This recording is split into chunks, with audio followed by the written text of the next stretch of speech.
Python programming language എന്ന നിലയ്ക്ക് പഠിക്കാൻ വളരെ എളുപ്പമുള്ള പ്രോഗ്രാമിംഗ് ലാംഗ്വേജാണ്. പക്ഷേ പൈതൺ ഡേറ്റാ സയൻസിനെ എങ്ങനെ ഉപയോഗിക്കുമെന്ന് മനസ്സിലാക്കുന്നത് അത്ര എളുപ്പമുള്ള കാര്യമല്ല. അത് മനസ്സിലാക്കിക്കൊണ്ടാണ് എഡ്യൂർ ലേണിംഗ് നിങ്ങൾക്കായിട്ട് complete python data science, machine learning, deep learning തുടങ്ങിയ കംപ്ലീറ്റ് ട്യൂട്ടോറിയൽ കൊണ്ടുവന്നിട്ടുള്ളത്. എൻ്റെ പേര് സാഹിർ, എഡ്യൂർ ലേണിംഗിൻ്റെ ഫൗണ്ടറാണ്. എഡ്യൂറിൻ്റെ ഉദ്ദേശം തന്നെ ഫ്രഷേഴ്സ് ആയിട്ടുള്ള കരിയർ ഗ്യാപ്പ് എന്നുള്ള IT കരിയർ ചെയ്യുക എന്നുള്ളതാണ്. ഈ ചാനൽ നമ്മൾ data science, artificial intelligence, full stack development, മേൺ stack, digital marketing, software testing തുടങ്ങിയ വീഡിയോയിലേക്ക് അപ്ലോഡ് ചെയ്യുന്നത്. So once again I am Sahir, welcome to the video of Edure learning. നമ്മളങ്ങനെ മെഷീൻ ലേണിംഗും കംപ്ലീറ്റ് കഴിഞ്ഞതിന് ശേഷമാണ് ഈ ഡീപ്പ് ലേണിംഗിൻ്റെ വീഡിയോ നിങ്ങൾ കാണുന്നതെന്ന് വിശ്വസിക്കുന്നു. ഈ വീഡിയോ ആദ്യമായിട്ട് കാണുന്നവരോട് റിക്വസ്റ്റ് ഉണ്ട്, ഇതിന് മുമ്പുള്ള 3 വീഡിയോ ഉണ്ട്, പൈതണും ഡേറ്റാ സയൻസും ഡേറ്റ അനാലിസിസും മെഷീൻ ലേണിംഗ്. അത് 3 കണ്ടതിന് ശേഷം മാത്രമേ വീഡിയോ കാണുക. പൈതണിൻ്റെയും ഡേറ്റ അനാലിസിൻ്റെയും വീഡിയോ കണ്ടില്ലെങ്കിൽ മെഷീൻ ലേണിംഗിൻ്റെ വീഡിയോ എങ്കിലും നിർബന്ധമായിട്ടും കാണുക. കാരണം ഡീപ്പ് ലേണിംഗ് എന്ന് പറയുന്നത് മെഷീൻ ലേണിംഗിൻ്റെ ഒരു അഡ്വാൻസ്ഡ് കൺസെപ്റ്റായിട്ട് നമുക്ക് പറയാവുന്നതാണ്. അപ്പം ഈ വീഡിയോയിൽ നമ്മൾ ഡീപ്പ് ലേണിങ്ങിനെ കുറിച്ച് ആണ് ഡീറ്റെയിൽ, അതിൻ്റെ കൺസെപ്റ്റിനെ കുറിച്ചാണ് ഡീറ്റെയിൽ ആയിട്ട് പറയാൻ വേണ്ടി. ഒരു തവണ കണ്ടുകൊണ്ട് നിങ്ങൾ മനസ്സിലാക്കണം എന്നില്ല. അപ്പോൾ മൾട്ടിപ്പിൾ ടൈം കാണുക. നിങ്ങൾ നോട്ട്ബുക്ക് എടുത്ത് വെച്ചിട്ട് ഈ വീഡിയോ കണ്ടു തുടങ്ങുക. അതിൽ നിങ്ങൾ നോട്ട് പ്രിപ്പയർ ചെയ്യുക. നിങ്ങൾക്ക് പിന്നെ റെഫർ ചെയ്യാൻ ഭയങ്കര ഹെൽപ്ഫുൾ ആയിരിക്കും. ഈ വീഡിയോ നമുക്കായിട്ട് പ്രിപ്പയർ ചെയ്തിരിക്കുന്നത് ശരവണ്ണാണ്. Saravan എഡ്യൂർ ലേണിങ്ങിൻ്റെ senior data സയൻറ്റിസ്റ്റാണ്. അദ്ദേഹം ബയോളജി ബാക്ക്ഗ്രൗണ്ടിൽ നിന്ന് ഡേറ്റാ സയൻറ്റിസ്റ്റായിട്ട് മാറിയതാണ്. അദ്ദേഹത്തിലൂടെ നമുക്ക് ഈ വീഡിയോയിൽ എഡ്യൂർ ലേണിങ്ങിൻ്റെ കമ്മ്യൂണിറ്റിക്ക് വേണ്ടിയിട്ട് ഇത്രയും നല്ലൊരു ട്യൂട്ടോറിയൽ ഡെവലപ്പ് ചെയ്ത ശരവണ്ണോട് ഞാൻ നന്ദി രേഖപ്പെടുത്തുന്നു. നമുക്ക് അദ്ദേഹത്തിനോട് ഈ ട്യൂട്ടോറിയൽ എന്തൊക്കെയാണ് ഉൾപ്പെടുത്തിയിരിക്കുന്നത് എന്നുള്ളത് മനസ്സിലാക്കാം. ശരവൺ, ഡീപ്പ് ലേണിംഗ് എന്താണ്? ശരവണിൻ്റെ ഭാഷയിലൊന്ന് എക്സ്പ്ലെയിൻ ചെയ്ത് കൊടുക്കാമോ?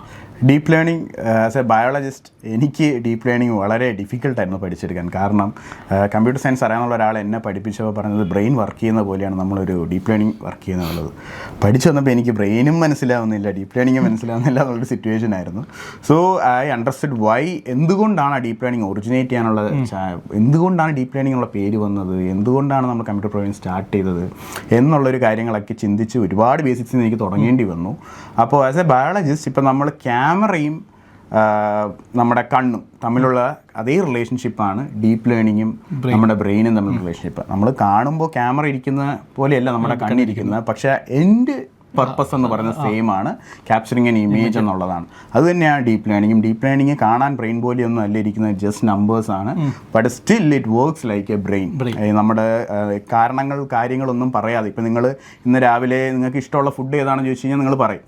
അപ്പോൾ ആ ഫുഡ് എന്തുകൊണ്ടാണ് നിങ്ങൾക്ക് ഇഷ്ടം ചോദിച്ചാൽ നിങ്ങൾക്ക് അറിയത്തില്ല. അത് നിങ്ങളുടെ ബ്രെയിൻ അങ്ങനെയാണ് വർക്ക് ചെയ്യുന്നത്. അതുപോലെ വർക്ക് ചെയ്യുന്ന ഡിസിഷൻ മേക്കിങ്ങിന് ഭയങ്കരമായിട്ട് എഫക്റ്റീവായിട്ട് യൂസ് ചെയ്യാൻ പറ്റുന്നൊരു സിസ്റ്റമാണ് ഡീപ്പ് ലേണിംഗ് എന്ന് പറയുന്നത്. പലരും മെഷീൻ ലേണിംഗ് വെച്ച് പഠിച്ച് നിർത്താറുണ്ട്. ഇപ്പോൾ സിറ്റുവേഷനിൽ മെഷീൻ ലേണിംഗ് മാത്രം മതിയോ ജോബ് കിട്ടാൻ, അല്ലാതെ ഡീപ്പ് ലേണിംഗ് എത്രത്തോളം റിലവൻ്റ് ആണ് കരിയറിൽ ജോബ് കിട്ടാൻ? ഡീപ്പ് ലേണിങ്ങിൻ്റെ റിലവൻസ് എന്ന് പറയുന്നത്, ഡീപ്പ് ലേണിംഗ് ആണ് നമ്മുടെ ഇപ്പോഴത്തെ ജെന്നെ, അല്ലെങ്കിൽ നിങ്ങളുടെ ഇപ്പോൾ നമ്മുടെ ChatGPT അല്ലെങ്കിൽ അത് കഴിഞ്ഞിട്ടുള്ള ഏജൻറ്റിക്ക് എല്ലാത്തിൻ്റെയും പടിവാതിലെന്ന് പറയുന്നത് ഫൗണ്ടേഷൻ എന്ന് പറയുന്നത് ഡീപ്പ് ലേണിംഗ് ആണ്. അത് വെച്ചിട്ടാണ് അങ്ങോട്ട് എല്ലാം ബിൽഡ് ചെയ്തിരിക്കുന്നത്.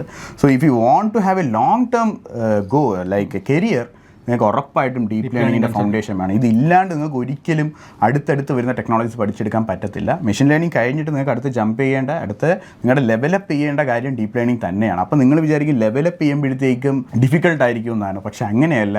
ഞാനും അങ്ങനെ വിചാരിച്ചുകൊണ്ടിരുന്ന ആളാണ്. കുറേ കാലം ഞാൻ ഡീപ്പ് ലേണിംഗ് കഴിഞ്ഞ് ജെന്നെ പഠിക്കാതെ മാറ്റി വെച്ചിരുന്നു. കാരണം ഇതിനേക്കാൾ ബുദ്ധിമുട്ടായിരിക്കുമല്ലോ അടുത്തെന്ന്. പിന്നെ എനിക്ക് മനസ്സിലായ ഒരു കാര്യം, computer programmers are really lazy. So അവർക്ക് ലെവലപ്പ് ചെയ്യുമ്പോൾ they want to make it easy to learn. അപ്പോൾ എല്ലാം വളരെ ഈസി ആയിട്ടാണ് അങ്ങോട്ട് പോകുമ്പോൾ. ഇപ്പോൾ മെഷീൻ ലേണിങ്ങിന് വരുന്ന നമ്മൾ ഡേറ്റ പ്രോസസ്സിങ്ങിനാണ് കൂടുതൽ സമയം കളയുന്നത്. അത്രയും സമയം ഡീപ്പ് ലേണിങ്ങിൽ വേണ്ടി വരില്ല. ഡീപ്പ് ലേണിങ്ങിൽ വരുന്ന അത്രയും സമയം നമുക്ക് അടുത്ത ജെന്നയിലോട്ടോ അല്ലെങ്കിൽ അടുത്തടുത്ത ഏജൻറ്റ് കെയിലോട്ടോ പോകുമ്പോൾ വരത്തില്ല. സോ നിങ്ങൾ അങ്ങനെ വിചാരിച്ചിട്ട് എന്ത് ചെയ്യരുത്, സ്റ്റോപ്പ് ചെയ്യരുത് ഇവിടെ തന്നെ. അയ്യോ മെഷീൻ ലേണിംഗ് തന്നെ ബുദ്ധിമുട്ടാണ്, ഡീപ്പ് ലേണിംഗ് എന്നെ കൊണ്ട് പറ്റുമോ എന്ന് വിചാരിക്കുകയേ ചെയ്യരുത്. നിങ്ങളെ കൊണ്ട് പറ്റും, എന്തായാലും പറ്റും. പൈത്തൺ പഠിച്ചെടുത്തിട്ടുണ്ടെങ്കിൽ നിങ്ങൾക്ക് അത് വെച്ചിട്ട് ഉറപ്പായിട്ടും പറ്റും. അതെ, ശരവണിൻ്റെ ഒപ്പിയം തന്നെയാണ് എനിക്ക്. ഞാനും MBA കഴിഞ്ഞിട്ട് അതും 5-6 വർഷം, ശരവൺ 27 വയസ്സിൽ പഠിച്ചു. ഞാനും ആ പ്രായത്തിലൊക്കെ തന്നെയാണ് 27-28 പ്രോഗ്രാമിങ് ഫസ്റ്റ് എനിക്ക് ഒരു കാരണവശാലും പഠിച്ചെടുക്കാൻ പറ്റില്ലെന്ന് വിചാരിച്ചിട്ട് പഠിച്ചെടുത്ത് ഒരു MNCയിൽ ജോലി നേടാനും പറ്റിയായിരുന്നു. അപ്പം എല്ലാവരെ കൊണ്ടും പറ്റുമെന്നുള്ളതാണ്. നോൺ ടെക് ബാക്ക്ഗ്രൗണ്ടിൽ നിന്ന് വന്ന് എനിക്ക് പറ്റിയിട്ടുണ്ടെങ്കിൽ നിങ്ങൾക്കല്ല, ശരവണ്ണും എനിക്കും പറ്റിയിട്ടുണ്ടെങ്കിൽ നിങ്ങൾക്ക് എല്ലാവർക്കും പറ്റും. നിങ്ങൾക്ക് നിങ്ങളൊരു വിശ്വാസം ഉണ്ടായാൽ മാത്രം മതി. സോ ഈ വീഡിയോ ട്യൂട്ടറിൽ മിസ് ചെയ്യരുത്. നിങ്ങൾ പഠിക്കുക, എത്രയും പെട്ടെന്ന് ജോലി നേടുക. അതിനുള്ള എന്ത് സപ്പോർട്ടും ചെയ്തു തരാൻ എഡ്യൂർ ലേണിംഗ് ടീം നിങ്ങളുടെ കൂടെ ഉണ്ടായിരിക്കും. സോ ഈ വീഡിയോ അവസാനം വരെ കാണുക. Happy learning. Thank you.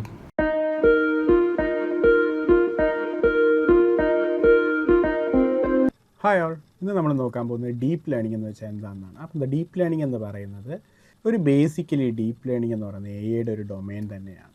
Okay, നമ്മുടെ മെഷീൻ ലേണിങ്ങിൻ്റെ ഒരു ടൈപ്പാണ് ഡീപ്പ് ലേണിംഗ് എന്ന് പറയുന്നത്. അപ്പോൾ ഡീപ്പ് ലേണിംഗ് എന്ന് പറയുന്നത് എന്താണ്, അതിൻ്റെ സ്റ്റാർട്ടിംഗ് എന്ന് വെച്ച് കഴിഞ്ഞാൽ, ഡീപ്പ് ലേണിംഗ് ആണ് നമ്മളിന്ന് നോക്കാനായിട്ട് പോകുന്നത്.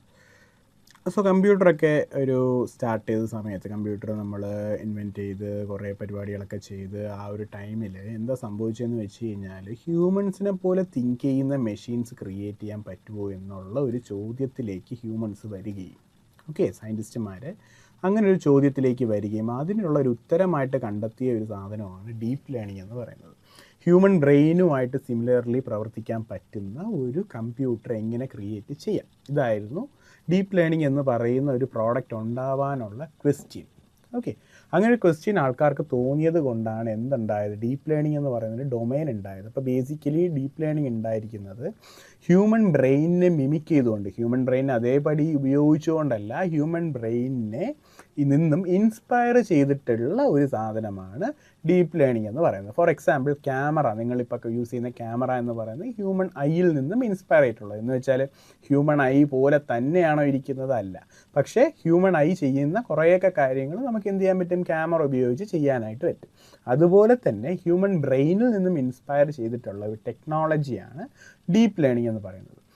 ഈ ഡീപ്പ് ലേണിംഗ് എന്ന് പറയുന്ന ടെക്നോളജിയാണ് നമുക്കിവിടെ ChatGPT അല്ലെങ്കിൽ ഗൂഗിളിൻ്റെ സിറി അല്ലെങ്കിൽ നമുക്ക് ആപ്പിളിൻ്റെ സിറി, ഗൂഗിൾ വോയിസ്, ഇതൊക്കെ ക്രിയേറ്റ് ചെയ്യാനായിട്ട് നിങ്ങളെ ഹെൽപ്പ് ചെയ്യുന്നത് ഈ ഡീപ്പ് ലേണിംഗ് എന്ന് പറയുന്ന ടെക്നോളജിയാണ്. അപ്പോൾ മെഷീൻ ലേണിങ്ങിൽ നിന്നും ഡീപ്പ് ലേണിംഗ് എങ്ങനെയാണ് വ്യത്യസ്തമാവുന്നത് എന്ന് നമുക്കൊന്ന് നോക്കാം. മെഷീൻ ലേണിംഗ് എന്താണെന്ന് നമ്മുടെ കഴിഞ്ഞ വീഡിയോയിൽ നിങ്ങൾക്കെല്ലാം മനസ്സിലായിട്ടുണ്ടെന്ന് വിചാരിക്കുന്നു. ഇല്ലെങ്കിൽ അത് ഡിസ്ക്രിപ്ഷനിലുണ്ടാവും, അതൊന്ന് നോക്കുക കേട്ടോ. അപ്പോൾ ഡീപ്പ് ലേണിംഗ് എന്ന് പറയുമ്പോഴത്തേക്കും നമുക്ക് അവിടെ വരുന്നത്, മെഷീൻ ലേണിങ്ങിൽ നമ്മൾ എന്താ ചെയ്യുന്നത്, ഇപ്പോൾ ഒരു ക്ലാസിഫിക്കേഷൻ, നമുക്കിപ്പോൾ ഒരു കാറ്റ്സ് ആൻഡ് ഡോഗ്സ് എന്ന് പറയുന്ന ഒരു ക്ലാസിഫിക്കേഷൻ നമുക്കുണ്ടെങ്കിൽ അവിടെ കാറ്റ്സിൻ്റെ ക്രൈറ്റീരിയ നമ്മളെല്ലാം ആഡ് ചെയ്ത് കൊടുക്കും. ഇപ്പോൾ നമുക്ക് ഫീച്ചേഴ്സ് ആഡ് ചെയ്ത് കൊടുക്കണം അല്ലേ. ഇപ്പോൾ കാറ്റ്സ് ആണെങ്കിൽ എങ്ങനെയായിരിക്കും, കാറ്റ്സിന് എന്തൊക്കെ ഫീച്ചേഴ്സ് ആയിരിക്കും ഉള്ളത്, ഫ്രണ്ട് ഫേസിങ് ഇയേഴ്സ് ആയിരിക്കും അല്ലേ. കാറ്റ്സിന് ഫ്രണ്ട് ഫേസിങ് ഇയേഴ്സ് ആണ്. അതുപോലെ തന്നെ കാറ്റ്സിന് സ്നൗട്ട് ചെറുതാണ്. സ്നൗട്ട് എന്ന് വെച്ച് കഴിഞ്ഞാൽ മുമ്പിൽ ഇങ്ങനെ നീണ്ടിരിക്കുന്ന സാധനമല്ലേ. അപ്പോൾ കാറ്റ്സിന് സ്നൗട്ട് സ്മോൾ ആയിരിക്കും. സ്നൗട്ടിൻ്റെ ലെങ്ത്ത് നമ്മൾ കൊടുക്കേണ്ടി വരും. ഇങ്ങനെ കുറച്ച് ക്രൈറ്റീരിയ കൊടുക്കേണ്ടി വരും. മറിച്ച് നമ്മുടെ ഡോഗിൻ്റെ ഫീച്ചേഴ്സ് ആണെങ്കിലോ, ഡോഗ്സിന് സൈഡ് ഫേസിങ് ഇയേഴ്സ് ആയിരിക്കും അല്ലേ. അതുപോലെ തന്നെ സ്നൗട്ട് ലെങ്ത്ത് കൂടുതലായിരിക്കും. ഫ്രണ്ടിലേക്ക് നീണ്ടിരിക്കുന്ന ഒരു മുഖമായിരിക്കും ഡോഗിന്. അപ്പോൾ ഇങ്ങനത്തെ ഫീച്ചേഴ്സ് വെച്ചിട്ടായിരിക്കും മെഷീൻ ലേണിംഗ് എന്ത് ചെയ്യുന്നത്, മനസ്സിലാക്കുന്നത് എന്താണ് ക്ലാസിഫൈ ചെയ്യേണ്ടതെന്ന്. അതിന് നമുക്ക് ഫീച്ചേഴ്സ് എല്ലാം ഓരോന്നായിട്ട് പഠിപ്പിച്ചു കൊടുക്കണം.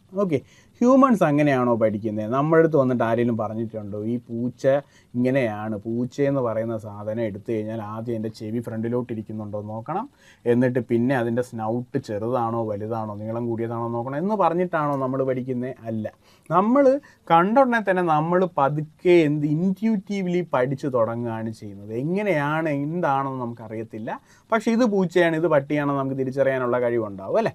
അപ്പം അതുപോലെ പഠിക്കുന്ന ഒരു സാധനമാണ് ഡീപ്പ് ലേണിംഗ്, അല്ലെങ്കിൽ ഇവിടെ നമുക്ക് DL എന്ന് പറയാം. DLനകത്ത്, ഡീപ്പ് ലേണിങ്ങിനകത്ത് നമുക്ക് വരുന്നതെന്ന് വെച്ച് കഴിഞ്ഞാൽ ഫീച്ചേഴ്സ് നമുക്ക് കൊടുക്കേണ്ട ആവശ്യമില്ല. ജസ്റ്റ് കാറ്റിൻ്റെ ഇമേജും ഡോഗിൻ്റെ ഇമേജും കൊടുത്തു കഴിഞ്ഞാൽ, ഇപ്പോൾ കാറ്റാണെങ്കിൽ കാറ്റിൻ്റെ ഇമേജും ഡോഗിൻ്റെ ഇമേജും മാത്രം കൊടുത്തു കഴിഞ്ഞാൽ തിരിച്ചറിയാനുള്ള കഴിവ് ആർക്കുണ്ട്? ഡീപ്പ് ലേണിങ്ങിനുണ്ട്. നമ്മളെപ്പോലെ തന്നെ ഹ്യൂമൻസിന് ആ ഒരു കഴിവില്ലേ. നമുക്ക് സ്നൗട്ട് ലെങ്ത് വേണോ, ഇത് കണ്ടാൽ പറയാൻ പറ്റില്ല. നമുക്ക് അതിൻ്റെ സ്നൗട്ട് ലെങ്ത്തും ഇയർ ഫ്രണ്ട് ഫേസിങ് ആണോ എന്ന് പറഞ്ഞു തന്നാൽ മാത്രമേ എനിക്ക് പറയാൻ പറ്റുള്ളൂ, പറയേണ്ട ആവശ്യമുണ്ടോ? ഇല്ല. അൺസ്ട്രക്ചേർഡ് ആയിട്ടുള്ള നമ്പേഴ്സ് എല്ലാം, അൺസ്ട്രക്ചേർഡ് ആയിട്ടുള്ള ഡേറ്റയെ പ്രോസസ്സ് ചെയ്യാൻ ഏറ്റവും നല്ലൊരു ടെക്നോളജിയാണ് ഡീപ്പ് ലേണിംഗ് എന്ന് പറയുന്നത്. കാരണം അത് വർക്ക് ചെയ്യുന്നത് ഫീച്ചേഴ്സിനെ ക്ലിയർ ആയിട്ട് വെച്ചിട്ടല്ല, ഫീച്ചേഴ്സ് അവർ തന്നെ കണ്ടെത്തും. അവർ തന്നെ, ഇപ്പോൾ നമ്മൾ മനസ്സിലാക്കാത്ത പല ഫീച്ചേഴ്സും അവർ തന്നെ മനസ്സിലാക്കി എടുത്തിട്ട് അവരൊരു ക്ലാസിഫിക്കേഷനിലോട്ട് ഇത് കാറ്റാണ് ഇത് ഡോഗാണെന്നുള്ള രീതിക്ക് ക്ലാസിഫൈ ചെയ്ത് കൊണ്ടുവരികയാണ് ചെയ്യുന്നത്. അതാണ് ഈ ടെക്നോളജിയുടെ മെയിനായിട്ടുള്ള ഒരു അഡ്വാൻറ്റേജ് എന്ന് പറയുന്നത്. ഇനി ഡീപ്പ് ലേണിങ്ങും മെഷീൻ ലേണിങ്ങും നമ്മൾ പറയുമ്പോൾ മെഷീൻ ലേണിങ്ങിൻ്റെയും ഡീപ്പ് ലേണിങ്ങിൻ്റെയും ഡിഫറൻസസ് നമുക്ക് നോക്കാം. ഡിഫറൻസസ് മെയിനായിട്ട് വരുന്നതെന്ന് വെച്ച് കഴിഞ്ഞാൽ ഡീപ്പ് ലേണിങ്ങിൽ നമുക്ക് വരുന്ന മെഷീൻ ലേണിങ്ങിൽ നമുക്ക് വരുന്നത് വെച്ച് കഴിഞ്ഞാൽ ഫീച്ചേഴ്സ് ഒരുപാട് കൊടുക്കണം. അതുപോലെ തന്നെ സ്റ്റാറ്റിസ്റ്റിക്കൽ ആൽഗോരിതംസ് ആണ് ഇവിടെ യൂസ് ചെയ്യുന്നത്. ഇവിടെ യൂസ് ചെയ്യുന്നത് ആൽഗോരിതംസ് ആണ്. ഓക്കെ, ആൽഗോരിതംസ് ആണ് എവിടെ യൂസ് ചെയ്യുന്നത്? മെഷീൻ ലേണിങ്ങിൽ യൂസ് ചെയ്യുന്നത്. മറിച്ച് ഡീപ്പ് ലേണിങ്ങിൽ യൂസ് ചെയ്യുന്നത് ന്യൂറോൺസ് ആണ്. ന്യൂറോൺസ് എന്താണെന്ന് നമുക്ക് പഠിക്കാം. ഓക്കെ, ഡീപ്പ് ലേണിങ്ങിൽ യൂസ് ചെയ്യുന്നത് ന്യൂറോൺസ് ആണ്. അപ്പോൾ അത് ക്ലിയർ ആയല്ലോ. ഇതാണ് ഫസ്റ്റ് വരുന്ന ഡിഫറൻസ്. ആൽഗോരിതംസ് അല്ല, അതിന് പകരം നമ്മളിവിടെ ന്യൂറോൺസ് ആണ് യൂസ് ചെയ്യുന്നത്. പിന്നെ നമുക്ക് വരുന്നത് മെഷീൻ ലേണിങ്ങിൽ സ്മോൾ ഡേറ്റാ സെറ്റ് മതി. ഓക്കെ, ഡീപ്പ് ലേണിങ്ങിൽ ഹ്യൂജ് ഡേറ്റാ സെറ്റ് വേണം. ഓക്കെ, ഡീപ്പ് ലേണിങ്ങിൽ ട്രെയിനിങ്ങിന് വേണ്ടിയിട്ട് ഒരുപാട് ഡേറ്റാ സെറ്റ് ഉണ്ടെങ്കിൽ മാത്രമേ നമുക്ക് എന്ത് ചെയ്യാൻ പറ്റത്തുള്ളൂ? ഡീപ്പ് ലേണിംഗ് ട്രെയിനിങ് നമുക്ക് നടക്കത്തുള്ളൂ. അതുപോലെ തന്നെ ചെറിയ ടാസ്കുകൾ മെഷീൻ ലേണിംഗ് ചെയ്താൽ മതി. ലോ ലെവൽ ടാസ്കുകൾ, ചെറിയ ടാസ്കുകൾ, അതുപോലെ തന്നെ വലിയ ടാസ്കുകൾ ലൈക്ക് ChatGPT പോലത്തെ വലിയ സാധനങ്ങൾ, അല്ലെങ്കിൽ സിറി, അല്ലെങ്കിൽ ഗൂഗിൾ അസിസ്റ്റൻറ്റ്, ഇതുപോലത്തെ സാധനങ്ങളൊക്കെ ക്രിയേറ്റ് ചെയ്യാനായിട്ട് ഡീപ്പ് ലേണിംഗ് നമുക്ക് വേണം. അപ്പോൾ ഹൈ ലെവൽ ടാസ്ക് ചെയ്യാനായിട്ട് നമുക്ക് എന്ത് വേണം? ഡീപ്പ് ലേണിംഗ് ആണ് നമ്മൾ യൂസ് ചെയ്യാറ്. അതുപോലെ തന്നെ മെഷീൻ ലേണിംഗ് പെട്ടെന്ന് നമുക്ക് ട്രെയിൻ ചെയ്തെടുക്കാൻ പറ്റും. ട്രെയിനിങ് ടൈം വളരെ കുറവാണ്, ടൈം ഈസ് ലെസ്. പക്ഷേ ഇവിടെ ടൈം കൂടുതലെടുക്കും, മോർ ടൈം ഈസ് റിക്വയർഡ്.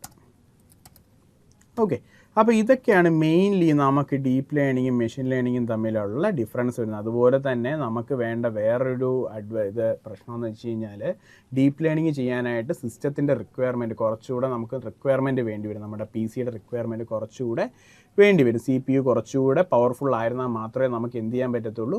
ഈ ഒരു ഡീപ്പ് ലേണിംഗ് ചെയ്യാനായിട്ട് പറ്റത്തുള്ളൂ. മെഷീൻ ലേണിംഗ് ഇപ്പോൾ ആക്ച്വലി അതൊരു വലിയ ഇഷ്യൂ അല്ല. നമുക്ക് സെർവേഴ്സ് ഹയർ ചെയ്യാം, നമുക്ക് ക്ലൗഡ് കമ്പ്യൂട്ടിംഗ് യൂസ് ചെയ്യാം, അങ്ങനെ ഒരുപാട് അഡ്വാൻറ്റേജ് ഉള്ളപ്പോൾ നമുക്കതൊരു വലിയ ഇഷ്യൂ അല്ല. എന്നാലും നമ്മുടെ നോർമൽ CPUയിൽ അല്ലെങ്കിൽ വർക്ക് ചെയ്യാനായിട്ട് ഡീപ്പ് ലേണിംഗ് കുറച്ച് ഡിഫിക്കൽട്ടായിരിക്കും, ഹ്യൂജ് ഡേറ്റയൊക്കെ കൊടുക്കുന്നതുകൊണ്ട്. ഓക്കെ, പിന്നെ റിസൾട്ട് നമുക്ക് ഈസി ആയിട്ട് ഇൻ്റർപ്രറ്റ് ചെയ്യാനായിട്ട് പറ്റത്തില്ല. കാരണം ഡീപ്പ് ലേണിംഗ് വർക്ക് ചെയ്യുന്നത് എങ്ങനെയാണ്? ലൈക്ക് ഇപ്പോൾ കാറ്റിൻ്റെ ഇമേജും ഡോഗിൻ്റെ ഇമേജും നമ്മൾ കൊടുത്തു, ഇത് കാറ്റാണ് ഇത് ഡോഗാണെന്നുള്ള റിസൾട്ട് നമുക്ക് കിട്ടും. പക്ഷേ എങ്ങനെയാണ് ഞാനത് മനസ്സിലാക്കിയത് ഒരു കാറ്റാണ് എന്ന് പറഞ്ഞു തരാൻ ഡീപ്പ് ലേണിങ്ങിനുള്ള കഴിവില്ല. മെഷീൻ ലേണിങ്ങിനാണെങ്കിൽ അങ്ങനെ ഒരു കഴിവുണ്ട്. ഓക്കെ, അപ്പോൾ ഇതൊക്കെയാണ് മെയിൻലി ഇതിൽ വരുന്ന ഡിഫറൻസസ് ആൻഡ് അതിൻ്റെ അഡ്വാൻറ്റേജസും ഡിസഡ്വാൻറ്റേജസും ഒക്കെ. അപ്പോൾ ഡീപ്പ് ലേണിങ്ങിൻ്റെ കാര്യങ്ങളും മെഷീൻ ലേണിങ്ങിൻ്റെ കാര്യങ്ങളൊക്കെ നമ്മളൊന്ന് ജസ്റ്റ് ബ്രീഫായിട്ട് പറഞ്ഞിട്ടുണ്ട്. ഇനി നമുക്ക് ഡീപ്പ് ലേണിങ്ങിൻ്റെ ന്യൂറോണിനെ കുറിച്ച് നമുക്ക് പഠിക്കാം. ന്യൂറോൺ എന്ന് പറയുന്ന സംഭവം എന്താണെന്ന് നമുക്കൊന്ന് ക്ലിയർ ആയിട്ട് പഠിക്കാം. ഓക്കെ, ന്യൂറോൺ എന്ന് പറയുന്നത് എന്താണ്? ജസ്റ്റ് നമുക്കൊരു സർക്കിൾ കൊണ്ട് ന്യൂറോണെ നമ്മൾ റെപ്രസെൻറ്റ് ചെയ്യുകയാണ്. ഓക്കെ, ഈ ന്യൂറോൺ എന്ന് പറയുന്നത് ബേസിക്കായിട്ട് നമ്മൾ പറയാൻ പോയി കഴിഞ്ഞാൽ ഹ്യൂമൻ ന്യൂറോണുമായിട്ട് യാതൊരു ബന്ധവുമില്ല. അതാദ്യം മനസ്സിലാക്കുക. ഹ്യൂമൻ ന്യൂറോൺ അല്ലെങ്കിൽ ഹ്യൂമൻ ബ്രെയിൻ അല്ലെങ്കിൽ ബയോളജിക്കൽ ന്യൂറോണുമായിട്ട് യാതൊരു ബന്ധവുമില്ല. നമ്മൾ ന്യൂറോൺ എന്ന് പറയുന്നത് ഒരു ബേസിക് യൂണിറ്റ് ഓഫ് ബ്രെയിൻ എന്ന് പറയുന്നത് ന്യൂറോണാണ്. അതുപോലെ നമ്മൾ ബ്രെയിനിൽ നിന്നും ഉൾക്കൊണ്ട ഒരു ഐഡിയ, ഇൻസ്പയർ ചെയ്ത ഒരു ഐഡിയ ആയതുകൊണ്ട് ഇവിടെയും നമ്മൾ ബേസിക് യൂണിറ്റ് ഓഫ് ഡീപ്പ് ലേണിങ്ങിനെ ന്യൂറോൺ എന്നാണ് നെയിം ചെയ്ത് വെച്ചിരിക്കുന്നത്. ഓക്കെ, അപ്പോൾ ഈ ന്യൂറോൺ എന്ന് പറയുമ്പോഴത്തേക്ക് ഇത് ബേസിക്കലി മാത്തമാറ്റിക്കലി പറഞ്ഞു കഴിഞ്ഞാൽ ഒരു ഫങ്ഷനാണ്. ജസ്റ്റ് ഒരു ഫങ്ഷനാണ്. ഒരു ഫങ്ഷൻ എന്താ ചെയ്യുന്നത്? നിങ്ങൾക്ക് മാത്സിലൊക്കെ നമ്മൾ പഠിച്ച കാര്യം തന്നെയാണ്. ഇപ്പോൾ ഫങ്ഷൻ എന്ന് പറയുമ്പോൾ ഫോർ എക്സാമ്പിൾ ഇത് 2x ആണെന്ന് വെക്കുക. ഓക്കെ, ഇവിടെ നമ്മൾ എക്സ് കൊടുക്കുകയാണ്. എക്സ് ഇപ്പോൾ 3 ആണ് നമ്മൾ കൊടുത്തതെങ്കിൽ, ഓക്കെ 3 നമ്മൾ കൊടുത്തു. ഔട്ട്പുട്ട് എന്തായിരിക്കും കിട്ടുന്നത്? നിങ്ങൾ പറഞ്ഞ പോലെ തന്നെ 6 ആയിരിക്കും കിട്ടുന്നത്. ഓക്കെ, അപ്പോൾ 6 ആയിരിക്കും കിട്ടുന്നത് ഔട്ട്പുട്ടായിട്ട്. അപ്പോൾ ഇതുപോലെ ബേസിക്കലി ഒരു ഫങ്ഷനാണ് ന്യൂറോൺ എന്ന് പറയുന്നത്. If you give an x it will output a y. അപ്പോൾ ഇതിനെ നമുക്ക് ജസ്റ്റ് റെപ്രസെൻറ്റ് ചെയ്യാനായിട്ട് നമുക്കിവിടെ 3ക്ക് പകരം എക്സ് എന്നും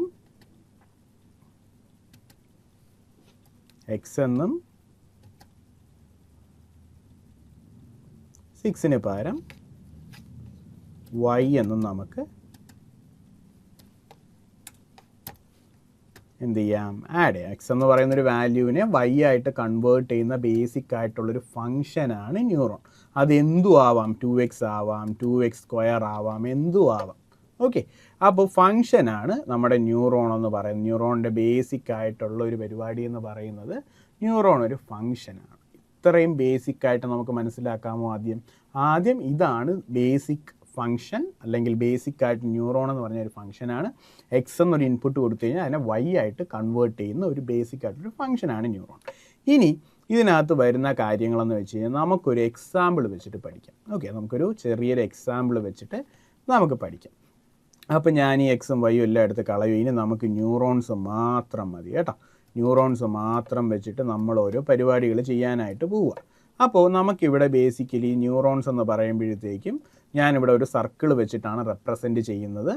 ഓക്കെ, നമ്മുടെ ക്ലാസിക് ടെക്സ്റ്റ് ബുക്സിലൊക്കെ നമ്മൾ സർക്കിൾ വെച്ചിട്ടാണ് റെപ്രസെൻറ്റ് ചെയ്തിരിക്കുന്നത്. അതുകൊണ്ടാണ് നമ്മൾ സർക്കിൾ വെച്ചിട്ടൊരു ന്യൂറോണെ റെപ്രസെൻറ്റ് ചെയ്യുന്നത്. അപ്പോൾ ന്യൂറോൺ എന്താണെന്നുള്ള ഐഡിയ നിങ്ങൾക്ക് കിട്ടിക്കഴിഞ്ഞു.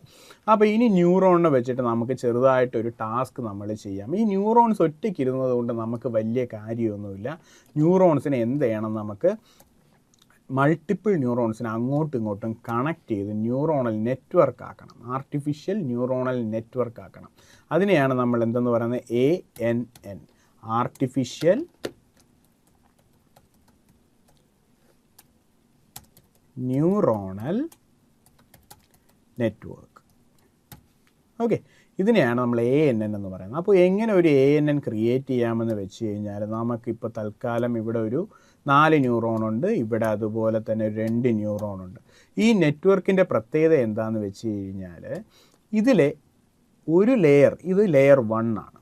ഓക്കെ, ഇത് L1, it is layer 1, L caps കൊടുക്കാം നമുക്ക്, L1 ആണ്. ഇത് L2. ഓക്കെ, ലെയർ 2 ആണ്. ലെയർ 1-ലെ എല്ലാ ന്യൂറോൺസും ലെയർ 2-ലെ എല്ലാ ന്യൂറോൺസുമായിട്ടും കണക്റ്റഡ് ആയിരിക്കും. അതെങ്ങനെയാണെന്ന് നമുക്ക് ജസ്റ്റ് ഒന്ന് നോക്കാം.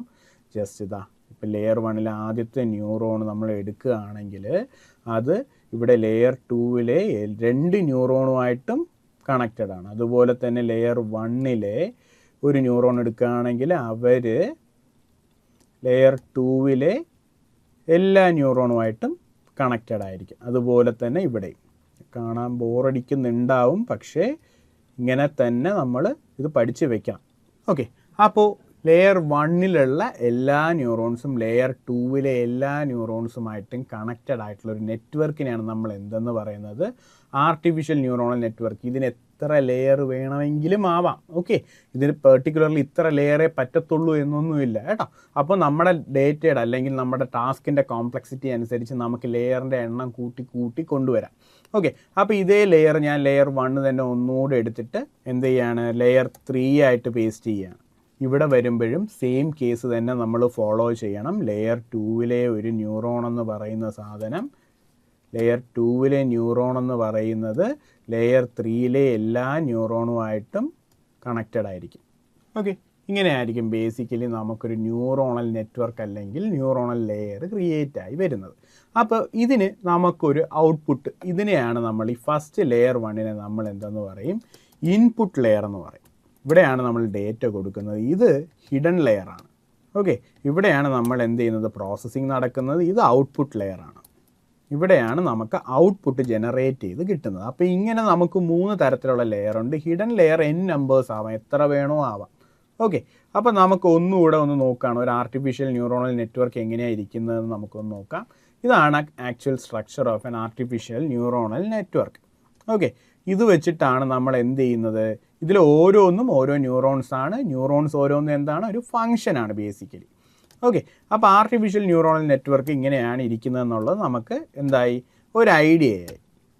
ഇപ്പോൾ ഇങ്ങനെയാണ് നമുക്കൊരു ആർട്ടിഫിഷ്യൽ ന്യൂറോണൽ നെറ്റ്വർക്ക് ഇരിക്കുന്നത്. അപ്പോൾ ഒരു സൈഡിൽ കൂടെ നമ്മൾ ഡേറ്റ ഇൻപുട്ട് കൊടുക്കുന്നു, ഇവിടെ നിന്ന് നമ്മൾ എന്ത് കൊടുക്കുന്നു, എക്സ് എന്ന് പറയുന്ന ഡേറ്റ കൊടുക്കുന്നു. ഇവിടെ നമുക്ക് അത് വെച്ചിട്ടുള്ള പ്രെഡിക്ഷൻസ് നമുക്ക് കിട്ടുന്നു. ഇവിടെ നമ്മൾ ചെയ്യുന്ന പരിപാടി എന്ന് വെച്ച് കഴിഞ്ഞാൽ ഓരോ ന്യൂറോൺസിനും, ഇപ്പം ഞാനിവിടെ കൊടുക്കുന്ന ഒരു സിമ്പിളായിട്ടുള്ളൊരു യൂസ് കേസ് പറഞ്ഞുതരാം. ഞാനൊരു എക്സ് കൊടുക്കുകയാണ്. എക്സ് എന്ന് പറയുന്നത് ഇവിടെ നമ്പർ ഓഫ് ഇൻവിറ്റേഷൻസ് ആണ്. ഓക്കെ, എക്സ് എന്ന് പറയുന്നത് എന്താണ്, നമ്പർ ഓഫ് ഇൻവിറ്റേഷൻസ്. നമ്മൾ ഏതെങ്കിലും ഒരു പാർട്ടിക്ക് ഞാൻ പ്രിൻറ്റ് ചെയ്യുന്ന നമ്പർ ഓഫ് ഇൻവിറ്റേഷൻസ് ആണ് എക്സ് എന്ന് പറയുന്നത്. ഓക്കെ, വൈ എന്ന് പറയുന്നത് meals, number of meals. Okay, ഇങ്ങനൊരു ഡേറ്റ എൻ്റെ കയ്യിലുണ്ടെന്ന് വെക്കുക. ഓക്കെ, ഇതൊരു ഹ്യൂജ് ഡേറ്റയാണെന്ന് വിചാരിക്കുക. ഇങ്ങനൊരു ഡേറ്റ വെച്ചിട്ടാണ് ഞാൻ വർക്ക് ചെയ്യാൻ പോകുന്നത്. ഓക്കെ, ഇത് നമുക്ക് വെക്കാം. അപ്പോൾ number of invitations, for example ഞാൻ എൻ്റെ കയ്യിലുള്ള ഡേറ്റയിൽ 100 ഇൻവിറ്റേഷൻസ് അടിച്ചപ്പോൾ എനിക്കിവിടെ കിട്ടിയെന്ന് പറയുന്നത് 80 മീൽസാണ് ഞാൻ അന്ന് പറഞ്ഞത്. അതെല്ലാവർക്കും സഫീഷ്യൻ്റ് ആയിരുന്നു ഒരു തവണ ചെയ്തപ്പോൾ. ഓക്കെ, ഒരു തവണ ഞാനത് ചെയ്തപ്പോഴത്തേക്ക് ഇറ്റ് വാസ് സഫീഷ്യൻറ്റ്. ഓക്കെ, രണ്ടാമത്തെ തവണ ഞാൻ കൊടുത്ത ഡേറ്റ എന്ന് പറയുന്നത്, ഇപ്പോൾ 100 ഞാൻ ആദ്യം കൊടുത്തപ്പോൾ ശരിയായിരുന്നു. പിന്നെ രണ്ടാമത്തെ തവണ 200 ഇൻവിറ്റേഷൻസ് അടിച്ചപ്പോഴത്തേക്കും എനിക്കിവിടെ ഒരു 160 അല്ലെങ്കിൽ 160 മീൽസ് പറയേണ്ടി വന്നു. അതുപോലെ എനിക്ക് അടുത്തടുത്ത ഡേറ്റ് എൻ്റെ കയ്യിലുണ്ടെന്ന് വെക്കുക. 120 invitations, 80 invitations, 1000 invitations, okay 90 invitations, 32 invitations, ഇങ്ങനെ പല രീതിക്കും ഞാൻ ഇൻവിറ്റേഷൻസ് കൊടുത്തപ്പോഴൊക്കെ ഉള്ള ഡേറ്റ എൻ്റെ കയ്യിലുണ്ട്. ഇപ്പോൾ 120 ആകുമ്പോഴത്തേക്കും നമുക്ക് അതുപോലെ തന്നെ ഒരു 90 ആയി കിട്ടി. 80 ആകുമ്പോഴത്തേക്കും ഒരു 39 കിട്ടി. അല്ലെങ്കിൽ 1000 ആണെങ്കിൽ ഒരു 80 കിട്ടി, 800 കിട്ടി. 90 കൊടുത്തപ്പോൾ ഒരു 50 കിട്ടി. 32 കൊടുത്തപ്പോൾ ഒരു 16 കിട്ടി. ഇത്രയും ഒരു ഡേറ്റ എൻ്റെ കയ്യിലുണ്ടെന്ന് വെക്കുക. ഈ ഡേറ്റയെ ഞാൻ എന്ത് ചെയ്യുകയാണ്, ഈ ഒരു ന്യൂറോണൽ നെറ്റ്വർക്കിലോട്ട് പാസ് ചെയ്ത് കൊടുക്കുകയാണ് ചെയ്യുന്നത്. ഈ ന്യൂറോണൽ നെറ്റ്വർക്കിലോട്ട് പാസ് ചെയ്ത് കൊടുക്കുമ്പോൾ ഈ ന്യൂറോണൽ നെറ്റ്വർക്ക് ഇത് തമ്മിലുള്ള റിലേഷൻഷിപ്പ് തനിയെ കണ്ടെത്തും. ഇവർ ഓരോരുത്തരും ഓരോന്നായിട്ട് ഈ ഡേറ്റ അക്സെപ്റ്റ് ചെയ്തതിന് ശേഷം ഇതിൽ നിന്നും കണ്ടെത്തും. എന്നിട്ട് ഞാൻ ഇവരെടുത്ത് ചോദിക്കുകയാണ്, എൻ്റെ കയ്യിൽ ഇപ്പോൾ ഒരു 250 ഇൻവിറ്റേഷൻ ഉണ്ടെങ്കിൽ, ഓക്കെ 250 ഇൻവിറ്റേഷൻസ് ഉണ്ടെങ്കിൽ എത്ര മീൽസ് പറയണം. ഓക്കെ ഇൻവിറ്റേഷൻസ് ഞാൻ കൊടുത്തു. ഒരു പാർട്ടിയിൽ നമ്മൾ ഇൻവിറ്റേഷൻ കൊടുക്കുന്ന അത്രയും ആൾക്കാർ തന്നെ വരണമെന്നൊന്നുമില്ല. ചിലപ്പോൾ കൂടാം, ചിലപ്പോൾ കുറയാം, ഇതൊക്കെ ഡിഫറൻസ് ആയിട്ട് അല്ലേ. അപ്പോൾ 250 ഇൻവിറ്റേഷൻസ് കൊടുത്തപ്പോഴത്തേക്ക് എത്ര ആളെ കിട്ടണം ചോദിച്ചു കഴിഞ്ഞാൽ ഡീപ്പ് ലേണിംഗ് നെറ്റ്വർക്കിംഗ് കൃത്യമായിട്ടൊരു നമ്പർ എനിക്ക് തരും. അത് കറക്റ്റ് ആയിരിക്കും. ഈ ഒരു കൊടുത്ത ഡേറ്റ വെച്ചിട്ടുള്ള കറക്റ്റായിട്ടുള്ള ഇതായിരിക്കും കിട്ടുന്നത്. ഇതെങ്ങനെയാണ് വർക്ക് ചെയ്യുന്നതെന്ന് വെച്ച് കഴിഞ്ഞാൽ ബേസിക്കലി നമ്മൾ ഈ കൊടുത്ത ട്രെയിനിങ് ഡേറ്റ ഇവരെടുക്കും. ഓക്കെ ഇവരെടുത്തതിന് ശേഷം ഇത് സ്റ്റഡി ചെയ്യും. കൃത്യമായിട്ട് ഓരോ ന്യൂറോണും ഓരോ ഡേറ്റ പോയിൻറ്റ്സിനെ സ്റ്റഡി ചെയ്തതിന് ശേഷം അവരൊരു ഔട്ട്പുട്ട് കൊണ്ടുവരും. ഓക്കെ അപ്പം നമ്മളിവിടെ സംഭവിക്കുന്നത് ഫോർ എക്സാമ്പിൾ ഈ ഒരു ഡേറ്റ പഠിച്ചതിന് ശേഷം, ഈ ഫുൾ ഡേറ്റ പഠിച്ചതിന് ശേഷം ഇവർ ഇതിനെന്ത് ചെയ്യും എന്ന് വെച്ച് കഴിഞ്ഞാൽ പ്രോസസ്സ് ചെയ്തതിന് ശേഷം ഇവരിവിടെ ഒരു പുതിയ ഒരു കോളം ക്രിയേറ്റ് ചെയ്യും. ഓക്കെ എന്താണെന്ന് വെച്ച് കഴിഞ്ഞാൽ വൈ പ്രഡിക്ഷൻ.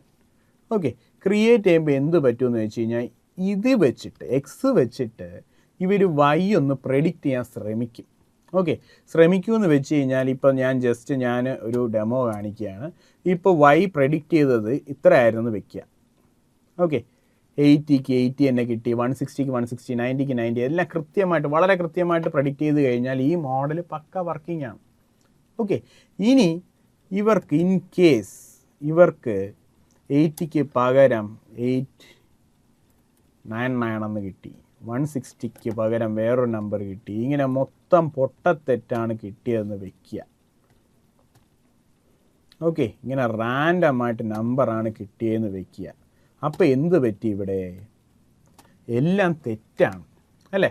ഇങ്ങനെ തെറ്റായിട്ട് പ്രെഡിക്റ്റ് ചെയ്ത് കഴിഞ്ഞാൽ നമ്മുടെ ഈ ന്യൂറോണിന് വേറെ 2 ഫങ്ഷൻസിൻ്റെ ഹെൽപ്പ് ഉണ്ട്. ഇത് തെറ്റാണെന്ന് പറഞ്ഞു കൊടുക്കുന്ന ഒരു ഫങ്ഷൻ ഉണ്ട്, അതാണ് ലോസ് ഫങ്ഷൻ എന്ന് പറയുന്നത്. ആരാണ്? Loss function. Okay loss function എന്ന് പറയുന്നത് എന്ത് ചെയ്യും? മോനെ ഇത് തെറ്റാണ്, നീ ഇപ്പോൾ പ്രെഡിക്റ്റ് ചെയ്തത്, പോയിട്ട് ശരിയാക്കാൻ പറയും. ഈ ശരിയാക്കുന്നതെന്ന് പറഞ്ഞു കഴിഞ്ഞാൽ ഇതിൽ 2 പാരാമീറ്റേഴ്സ് ഉണ്ട്, ഒന്ന് വെയിറ്റും ഒന്ന് ബയാസും. ഓക്കെ ഓരോ ന്യൂറോണും ഒരു ഫംഗ്ഷൻ ആണെന്ന് പറഞ്ഞില്ലേ, ആ ഫംഗ്ഷനൊപ്പം തന്നെ വർക്ക് ചെയ്യുന്ന 2 പേരാണ് വെയിറ്റും ബയാസും. ഓക്കെ അപ്പോൾ ഇവർ പോയിട്ട് എന്ത് ചെയ്യും? ഈ വെയിറ്റിനെയും ബയാസിനെയും അഡ്ജസ്റ്റ് ചെയ്യും. ഏത് വരെ അഡ്ജസ്റ്റ് ചെയ്യും? അപ്പോൾ ബാക്കിലോട്ട് പോകും. ഇത് പോയിട്ട് ലോസ് ഫംഗ്ഷൻ പറയും മോനെ ഇത് തെറ്റിപ്പോയിന്ന്.